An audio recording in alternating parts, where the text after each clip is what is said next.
Premier Christy Clark says today the defection of her former Solicitor General will simply benefit the NDP opposition. John Van Dongen crossed the floor yesterday, quitting the Liberal Party to join the BC Conservatives.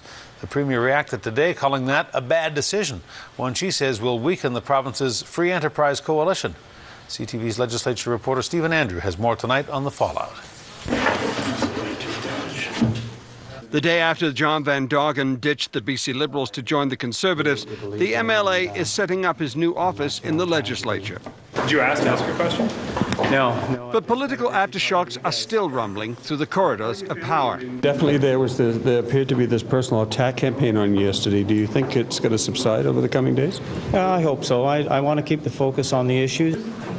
How's that, John? The person everyone wanted to hear from today, the leader, Van Dongen, says he can no longer follow. We are a coalition, and we are a coalition of people who don't always agree on everything, but all agree on one thing, and that's that we can't afford the NDP in British Columbia.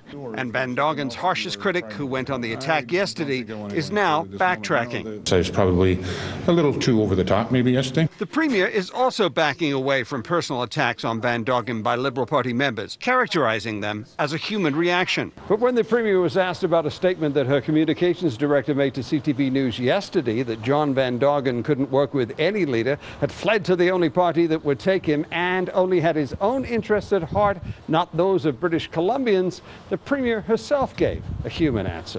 You know, I mean, he said he's had trouble working with me, and he's had trouble working with my predecessor as well. But a clearly uncomfortable Clark wants to move away from the Van Dongen defection, turning her sights to the NDP. I think he's made a decision that it's really going to do nothing but help Adrian Dixon, the NDP. I think the problem with what the Liberal Party has been doing is they think that this is an elite question between them and their MLAs.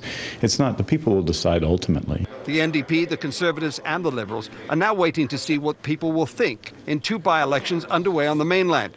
And so too are Liberal MLAs. With the government dropping farther in the polls daily, it could make another party look more attractive. Stephen Andrew, CTV News, Victoria.